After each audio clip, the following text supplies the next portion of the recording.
Hello everyone, welcome to another episode of REACHLaw Talks. My name is Pietro Di Tondo, Regulatory Manager of the REACHLaw UK team, part of the REACHLaw family. In today's episode we are going to discuss about UK REACH. The points that we will cover in this episode, fully dedicated to UK REACH, are its fundamental, refresh our memory of the legal roles and the main requirements, touch bases with the transitional measures, action, and look at some statistics, the pragmatic approach taken by the authorities, and finally we will conclude with the key message, strategies, and prediction for this year, 2022.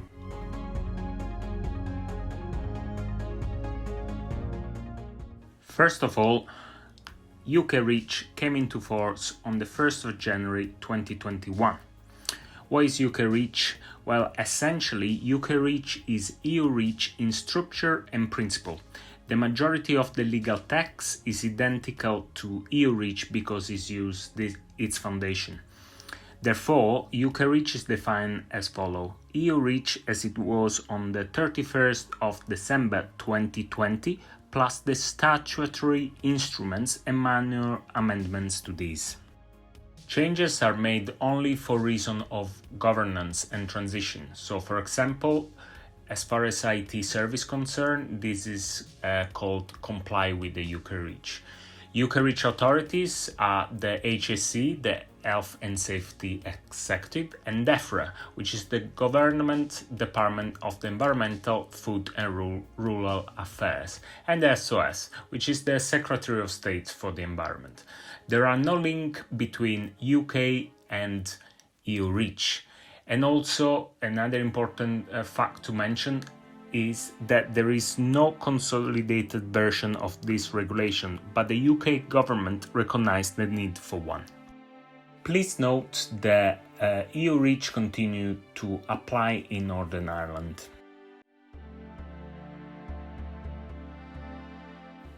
With the implementation of UK REACH, legal roles have also changed. So if you were a GB chemical manufacturer under EU REACH, then you continue as a GB manufacturer under UK REACH. Please note that I purposely mentioned GB rather than UK on this slide, as there are some differences for Northern Ireland, as mentioned in the slide before, where it remains under EU REACH, but still have some roles under UK REACH. To continue, if you were a GB importer from outside of the EU, then you continue as a GB importer under UK REACH. Finally, the companies who were downstream user sourcing chemical from the EU, they now become GB importer and have duty to register.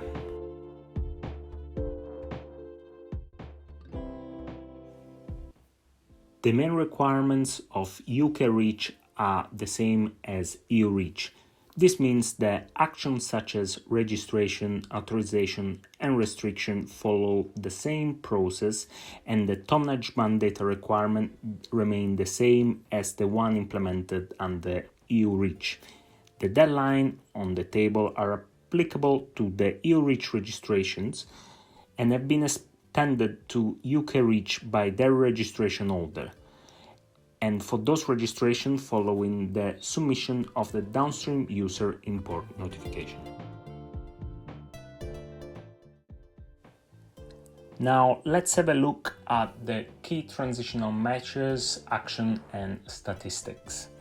The measures have been designed to protect the GB market and the supply chain, and also to enable the registrants to provide limited information now, followed by a full registration at a later date depending on hazard and tonnage volume.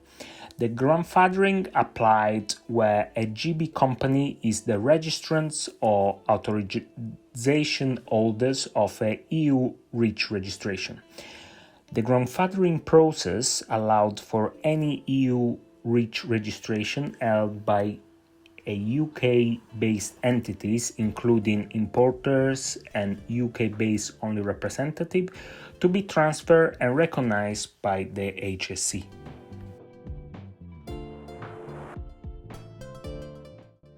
As far as statistics concern, during the first ever UK REACH deadline, which was the grandfathering of the 30th of April 2021, almost 9,000 notifications for grandfather registration were submitted to the HSE, covering around 4,000 unique substances.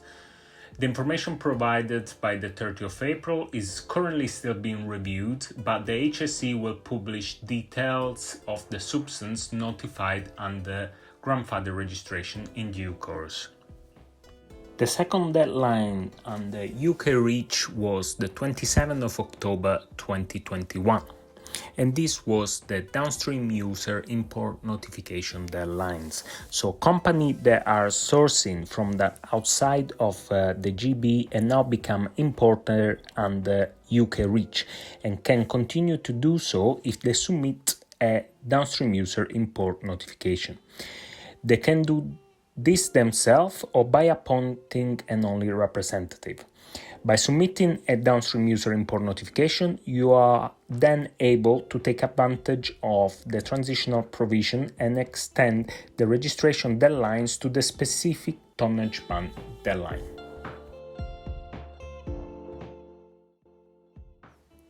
In this slide, I've included for you all the UK REACH registration milestones and related deadlines. What we've witnessed since its implementation was a pragmatic approach performed by the authorities. We seen this after the downstream user import notification deadlines that was originally set on the 27th of October 2021. On the 28th of October 2021, the authorities have communicated that although there was a deadline, the company that were still eligible to submit a downstream user import notification, they can still do so, but they have to do this as soon as possible. On the 6th of December 2021, a letter from the Secretary of State for Environment, Food and Rural Affairs to the industry leaders about UK REACH chemical registration was published.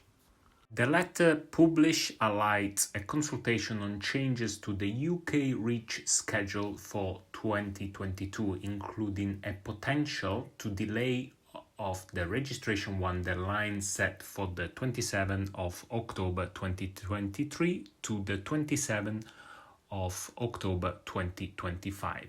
The letter is due to engage with the stakeholder to explore a new UK REACH transitional registration model and to consult on extending the current deadlines within which chemicals businesses must take action in order to complete their registration.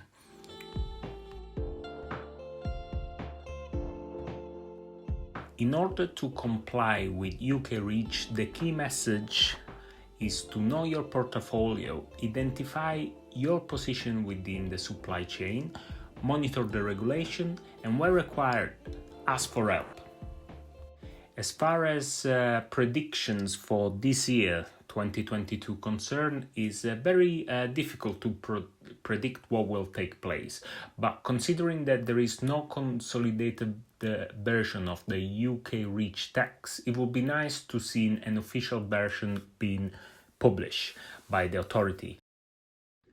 Well, this is it from me. Thank you very much for your attention, and don't forget that if you have any question or you need any support with UK REACH, do not hesitate to get in touch in the email address below.